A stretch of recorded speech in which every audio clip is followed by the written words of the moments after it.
The Canby Report was produced and recorded on the traditional and unceded lands of the Musqueam, Squamish, Tsleil-Waututh, and Coquitlam peoples.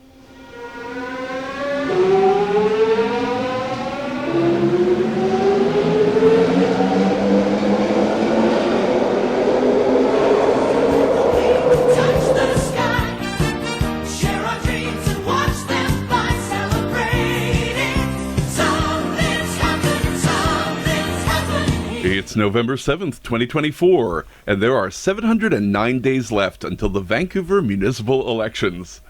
This is the Canby Report. I'm Matthew Naylor. And I'm Ian Bushfield. 709 days does not feel like a lot of time. I suppose we've reached the halfway point. I'm like 1,400 days until the next Vancouver election, which is, I think, how we wrapped up our first season of the show. Well, we also have these 2-year anniversary reflective pieces coming out. Dan Fumano might have one. I put one in the show notes from Mike Howell. I have one in the Georgia Strait, so go pick that up today, or it'll be online tomorrow. In the spirit of that reflection, I wanted to share a little story from my life recently that you as listeners have contributed to. People who have been listening to the territorial acknowledgements at the top of the show will know I moved to Toronto at the beginning of last year.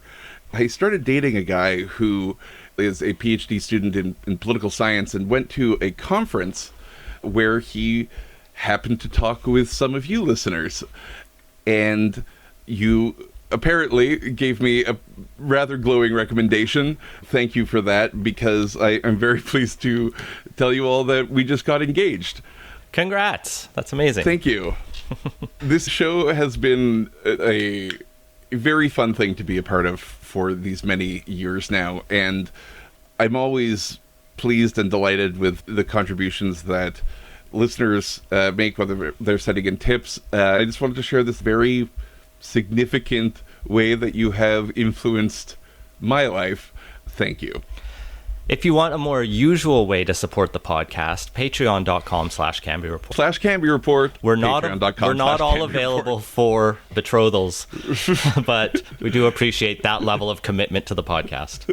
Yeah. So, starting out, one of these 2-year reflections is an interview with Mike Howell in the Vancouver's Awesome blog site. Just off the top of your head, how do you think, and this is like leaving aside the interview, how do you think Ken Sim's term has been going so far? It's better and worse than we can imagine. It's the vibes that he promised. Howell's piece talks about how he's got the little book of swagger in his office. It talks about how he has a clock that at this time read 717 days, 10 hours, 35 minutes, and 38 seconds until the next Vancouver municipal election, which I swear he stole from us to have a countdown clock to the next municipal election, but it's a good bit. I like that. We don't produce an episode daily, so, if he needs a reminder. By the second. It's not a more affordable city, but there's only so much within the municipality's hands to do that. Safety, which he ran on, was always a thing about vibes, right? Because you can find statistics that say Vancouver is more safe. You can find anecdotes and statistics that say it's less safe. They're broad trends, and it's something I'm going to try to dig into for a future piece for the Strait. Some people are happier with that. He brags about how he's got more cops on the streets. That is what he ran on. Compared to the alternatives, particularly to outgoing Mayor Kennedy Stewart in the last election, I wasn't thrilled with Mayor Stewart's whole thing, to be honest. Didn't think he was a particularly effective mayor.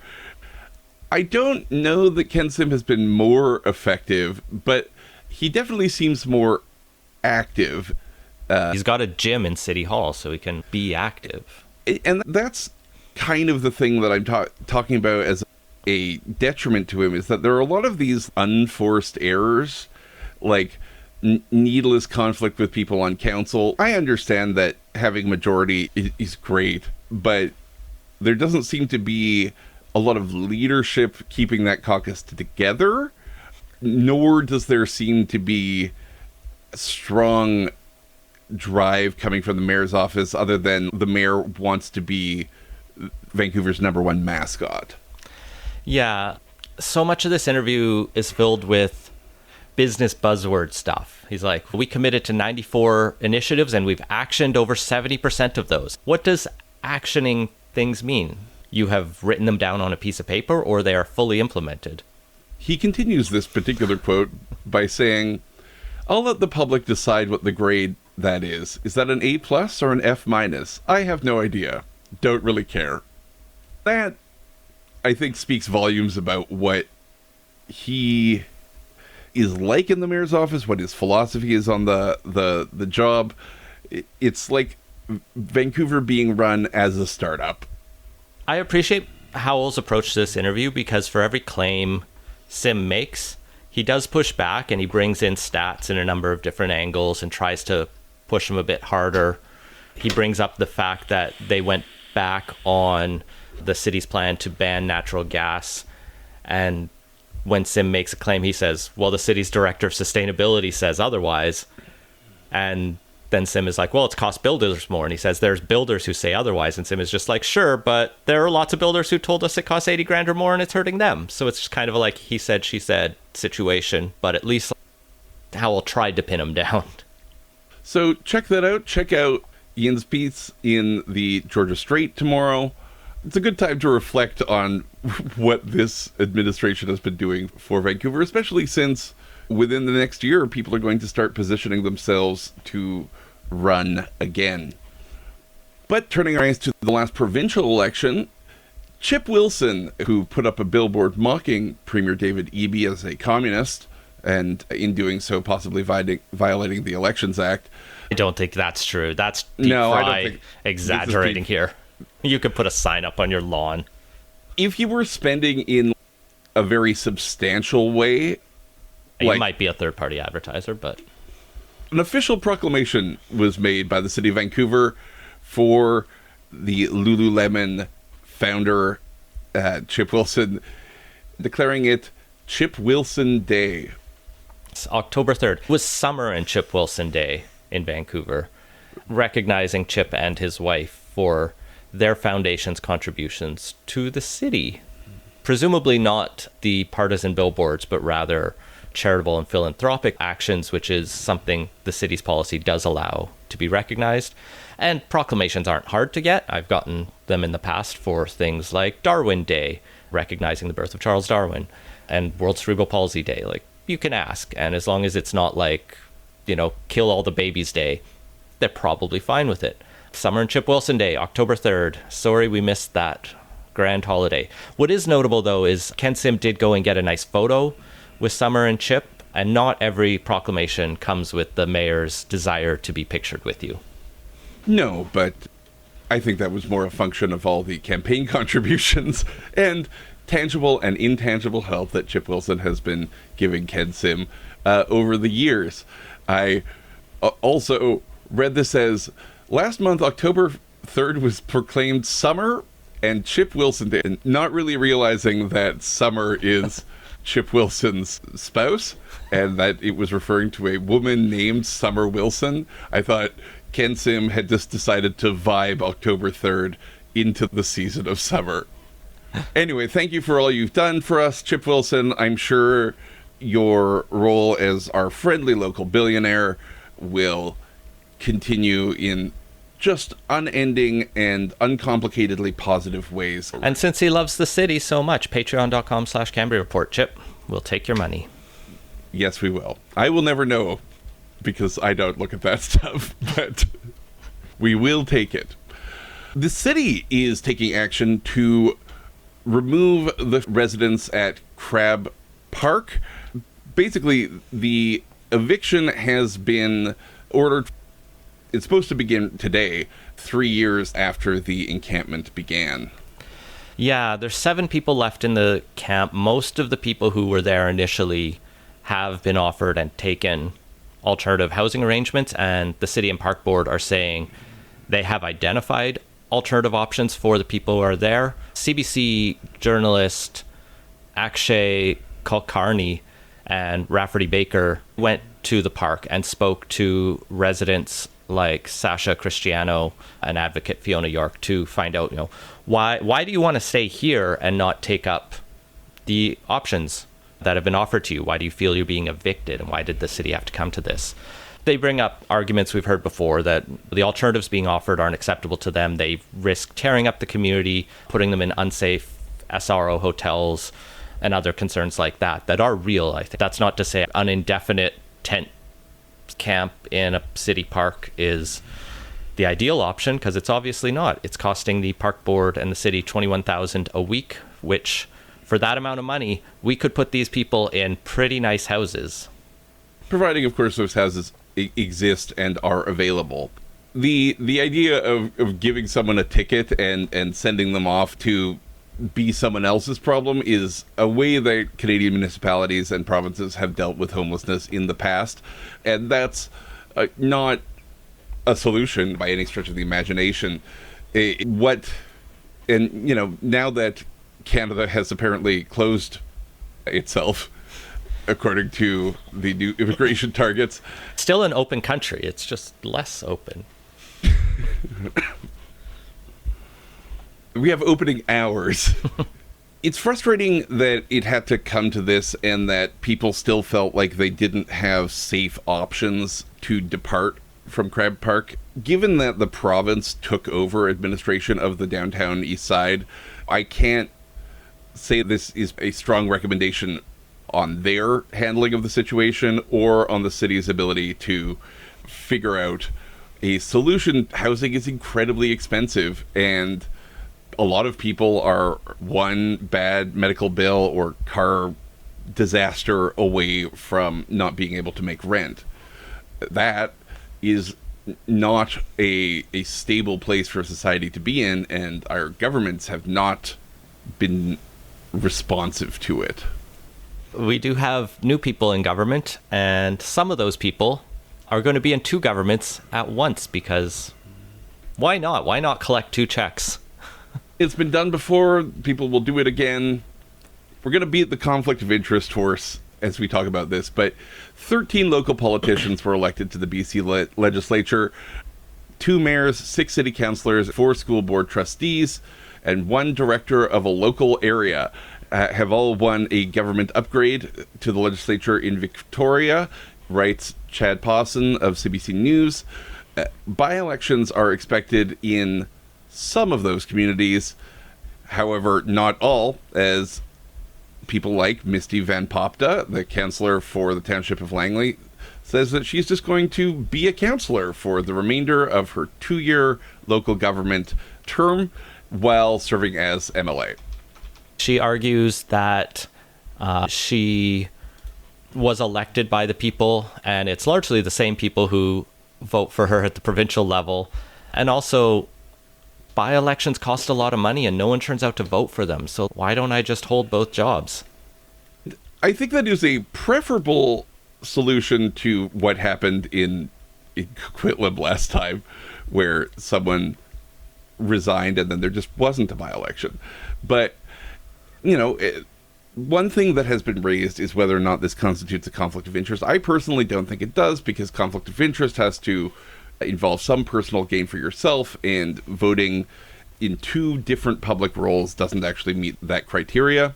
Also, municipalities are creatures of the province anyway, so it's not like the province doesn't have the final say on anything at the end of the day. It creates a conflicted kind of representation. It's not necessarily like True. a legal conflict, but it is awkward to stand up in Langley Township and say, I think the provincial government should not be doing X, Y, and Z, and then to go into the legislature. Now, she's an opposition MLA, and and a backbench one at that for now, until John Rustad announces his shadow cabinet. So it's not as big of an issue as if Ravi Kalon, as housing minister, were also a city councillor. That would be problematic, I think. I think if you were any minister, you really should resign. I mean, there used to be a convention in Canada of when you were appointed to a ministerial position, you would resign and run again in the same riding. Just wild shit. Honestly, I think is probably a bit excessive, but it recognized the fact that a minister is going to be doing ministerial stuff for a lot of the day, and that day-to-day constituency stuff is going to have to be handled by the constituency staff. This was from a time before when constituency staff existed, and the MLA was basically doing all the work. In places where being a city councillor is basically a full-time job. And she gets $65,000 a year from Langley Township. Yeah. So not nothing, but also not an outrageous amount of money. Like the $120,000 she'll also get as an MLA. Exactly. Which is not an outrageous amount, but more, obviously. No, and honestly, I think we should pay our politicians more, generally. I think that corruption is a major problem in Canadian society. I think that the way that Singapore has handled it by making grain of salt, everyone. I'm not saying we should adopt Singapore's pseudo-democracy, pseudo-dictatorship, but their housing system works. Their housing system works, and they have a very low tolerance for corruption, and that was coupled with a conscious choice to make their political representatives some of the best paid in the entire world. If you take away the temptation, then people won't do it.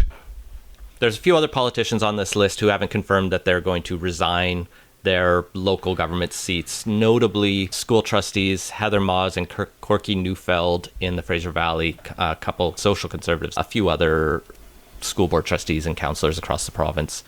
About half have already said, like Christine Boyle, we talked about last week, said she's going to resign. She has announced her formal plans, which is to take a leave for the next month and then sometime in December formally resign, which would then allow the city to hold its by-election in the new year rather than force a Christmas plan for by-election. It does mean we have a smaller city council in Vancouver for a few months. I think that is a very reasonable thing for Councillor Boyle to do. I don't think there's going to be a lot of turnout. While I'm not thrilled with how the mayor has been doing, I'm not shocked and appalled at anything he's done. He does seem to be what he said on the tin, and I don't know that there's going to be a ton of appetite to turn this by-election into a referendum on ABC governance. The city is still running in the ways that most things operate despite major shakeups in governance.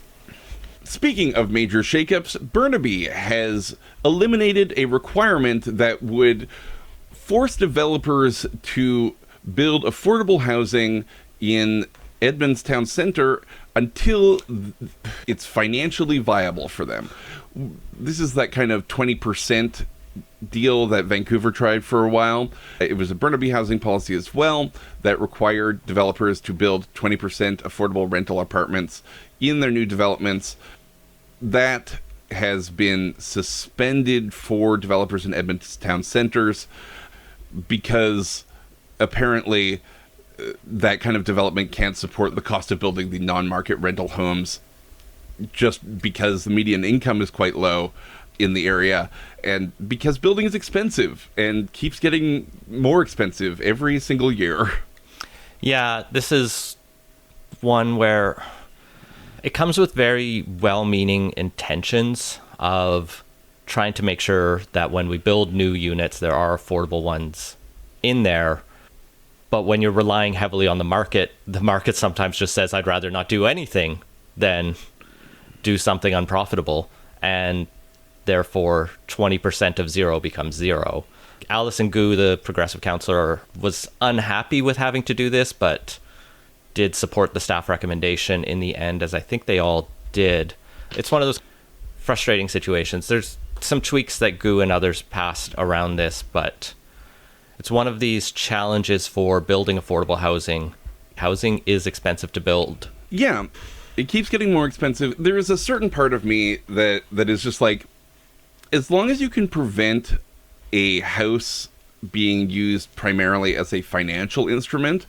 A lot of our cities were built on land speculation. People would buy up housing, build apartments, build what they thought the market would take and bear and needed. Because something weird happened that transformed dirt in Vancouver into an international financial commodity rather than a place where Vancouverites could live, that has screwed up the market quite a bit. But, if we could get back towards a system where people are trying to respond to market demand when buying and building housing, and didn't have NIMBYs standing in their way or an international financial system demanding a different product, I think we would probably see more housing being built that addressed the needs of families who are underserved in an apartment market. One of the things that comes up in this article is Mike Hurley is trying to blame the province for this, saying all of the new requirements from the province has slowed housing down by at least 2 years and maybe 5 years. And it's like, that's because you're fighting them on every aspect of it. If you took to heart the intention of those legislative changes to allow more housing to be built, we could start to address that market demand, with the other important factor at play being the utter lack of publicly funded housing over the last 30 years since the Chrétien Martin cuts in the 90s and subsequent provincial cuts. So like Burnaby has done some on that front with its own housing corporation. We're so far behind on these aspects that there's no quick solution here. As much as like inclusionary zoning seems fantastic on paper, but yeah. Moving to the south and east, New Westminster, where the mayor, Patrick Johnstone, has been slapped on the wrist by the ethics commissioner, who has examined his all-expenses-paid trip to Dubai and Yep, that would do it. And determined it breached ethics rules. Specifically, in December 2023, Johnstone attended the COP28 Local Climate Action Summit in Dubai. He did so inadvertently and in good faith in accepting the business class travel, accommodations, and meals. It's an interesting discussion of like, where are the lines in the provincial rules about accepting gifts? And in this case, it does seem Johnstone did try to speak to, he didn't try to hide this. This wasn't a group that was trying to force or lobby the city of New Westminster to change its policies. Most of what they discussed was already existing New West policy. But there is still an issue with, taking about $5,000 worth of benefits, like flying business class instead of coach, and, a really nice hotel. Ultimately, the report said he should have only accepted the gifts for the conference fees, and then everything else should have been either on him or the city. And kind of where it came back to council as like, he wasn't trying to be corrupt here, but he could have done this more above board and not taken a big personal benefit from it. No, and do I think there should be some mechanism where this could have been coordinated with the city? They could have just been like, all right, so COP28 would like to pay, here's the package, pick your person, send them to Dubai for the local climate action summit, and have that money float directly into a city account, and then have that city account pay you. Yeah, I don't think Michael Bloomberg, who is backing this attempt to solve the climate crisis through jet travel, is particularly distorting or unduly influencing Patrick Johnstone's decisions as mayor of New Westminster. I think what this ultimately comes down to is that the opposition, the New West Progressives, the right-wing party, councillors Paul Fontaine and Paul Minnis, tried to make it a bigger issue. They seem to have filed the complaint, raised the concerns about it, and that's when lawyers got involved, and how we ended up with a long discussion that involved lawyers being paid by the hour to watch the council meeting, which dragged on due to partisan bickering. Fontaine put forward a amendment to ask the mayor to donate $5,000, which would have covered his personal benefits to a charity to send a message, but that amendment was voted down by Johnstone's majority on that council. I don't think that was a useful use of council time or legal fees. But they did manage to get council to accept an amendment that required Johnstone receive individualized training from the ethics commissioner in addition to a broader workshop for council on the relevant sections of the community charter. So a lesson for Johnstone, and hopefully a lesson for other municipal councils to pay attention to the ethics rules that apply to them, even if in this case it may have been exaggerated for partisan gain. If anyone from the COP climate conference people happen to be listening to this podcast, Ian and I, our ethics obligations are very clear and do allow us to accept luxury travel to attend these conferences and speak, and our speakers' fees are very reasonable. Continuing down the SkyTrain across the Fraser River to the city of Surrey, where a new suite of stores selling a exotic and hitherto unknown in Surrey plant called marijuana. Cannabis. The first cannabis stores in Surrey have been greenlit by council 6 years after legalization in this country. Yes, the article written by Joseph Ruddle in the Vancouver Sun notes that the planners for the city, which have been slower than other Metro Vancouver communities to license pot stores, eventually got through the 31 expressions of interest to determine which were suitable places and have finally decided where they're going to open. Just a great use of everyone's time. They picked 12 stores run by 8 different companies. My favorite in here is the most Surrey and south of the Fraser company name ever, Dutch Love Cannabis. I think Dutch Love actually has some stores in Vancouver as well. Probably. I seem to remember that happening while I was on the board of Varian. There's a history of power in the Dutch Canadian community in that area of the province.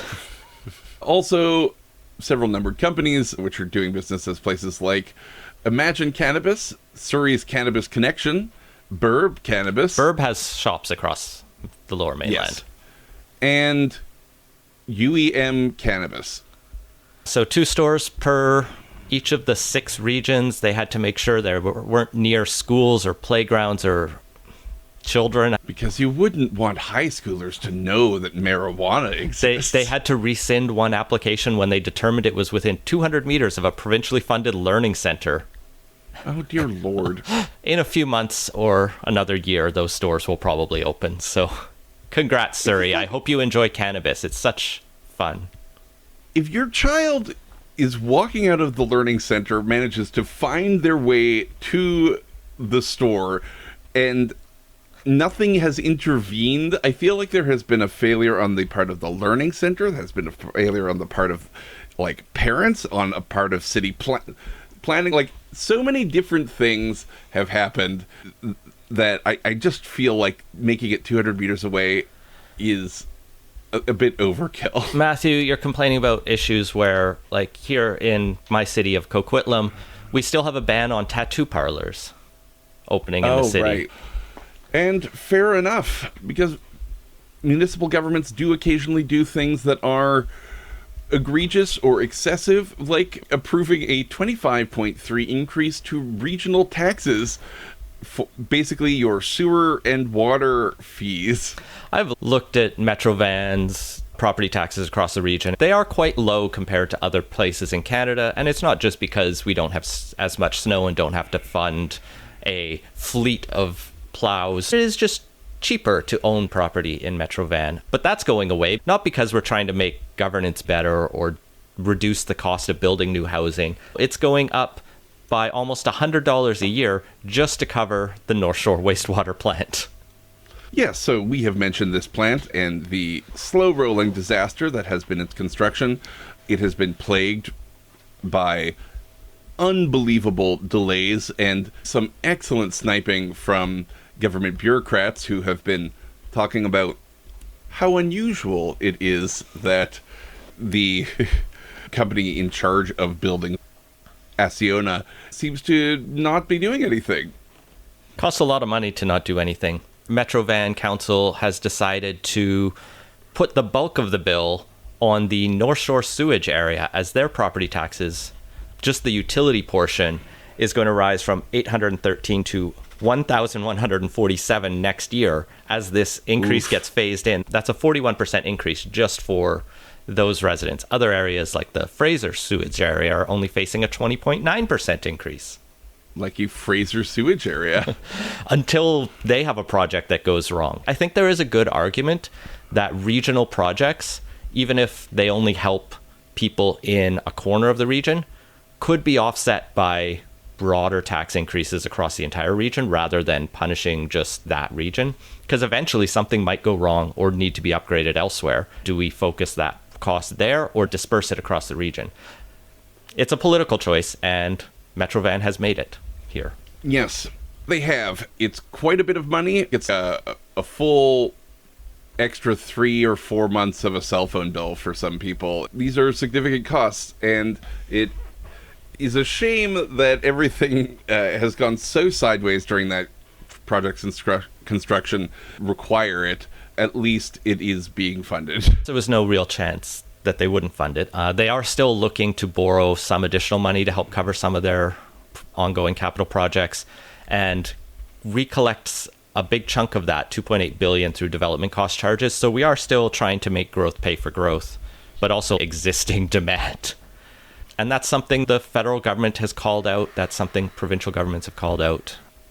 And they're all very silly because this plan is perfect and will have no long-term repercussions. Finally, Bowen Island, a campground was proposed there a while ago for a area called Cape Roger Curtis. And basically there were 65 hectares of land. That land is not going to be a campground. It is going to be donated to the Bowen Island Conservancy. Metrovan had purchased this in spring 2023, hoping to create a new regional park and have supervised overnight tent camping. Locals on the island protested. They said, "We have enough people here. We don't want other people to come and enjoy this little piece of paradise." And they won. Yes, they did. And, well, I cannot blame them for thinking that. I can blame Metro Vancouver for not ignoring them. The Metro did sell it for $30.5 million to the Conservancy, but... Great. Fantastic. I suppose it'll be useful as a refuge for wildlife and plants. And we'll find somewhere else to go camping. The burgeoning population of Metro Vancouver that honestly does lack recreation options, especially affordable ones, they'll make do. So they always have. We've made it through an entire Canby report on this, the 7th of November, 2024, without mentioning Donald Trump.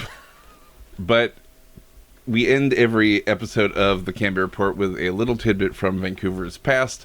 A Vancouverata, and we thought that given the happenings south of the border, that we would re-examine the downtown skyscraper, the Paradox Hotel Vancouver, which originally was known as the Trump International Hotel and Tower Vancouver. The tower has quite a complicated history. I don't see in the Wikipedia article when it was first proposed, but it was first cancelled in February 2009 with the luxury condo owners getting letters about that. Holborn took it over and promised to continue building it. In August 2009, they said that it's definitely continuing. Fascinatingly, the design was by Arthur Erickson, who didn't get to see it completed. He died in 2009. But yeah, the architect whose name adorns many a structure in Metrovan. And they're all terrible. I hate them. No, I just want to talk about how Arthur Erickson is bad. Maybe not as a person. Maybe he's perfectly lovely. I know nothing about the guy. Every single building that I've ever been in that he's designed, the ceilings are too low, and I always feel like I'm going to hit my head in them. It happens at SFU. It happens at the law courts. I don't understand why, if we had to take a skyscraper and lay it on its side, as Sam Sullivan says in one of his videos about the environmental movement in Vancouver around that time that spurred the creation of the law courts, it wouldn't have had to have been much taller to make those corridors feel welcoming and pleasant. He understood the reason atriums, the thing is lousy with atriums. Why make such bright, open, airy spaces and then have every corridor leading into them feel like you're exploring the pyramids at Giza? Infuriating. Trump got involved in 2013. He announced that $360 million would be going to it, along with the support of Holborn to construct it. The tower opened in February 2017 with Donald Jr., Eric Trump, and the developer in attendance. In the initial announcement, Donald Trump himself came with Donald Jr., Ivanka, and Eric. I'm not going to say the only time they've been to Vancouver, but it doesn't seem like he comes here a lot, thankfully, and probably won't for a while. I don't know if Canada lets convicted felons across the border. I have no doubt that we're going to make that exception. So, the hotel opened in 2017. Protests started immediately. In December 2015, Vancouver Mayor Gregor Robertson asked the developers to strip his name from the building. Christy Clark actually lended her support to that, saying Donald Trump doesn't represent the city. The name eventually did come off the building when it closed in December 2021. Thank COVID for killing the Trump Tower. It is now the Paradox Hotel Vancouver after it was rebranded. And with that, we come to the end of another episode of the Cambria Report. For Leg and Boot Media, I'm Matthew Naylor. I'm Ian Bushfield. Good night.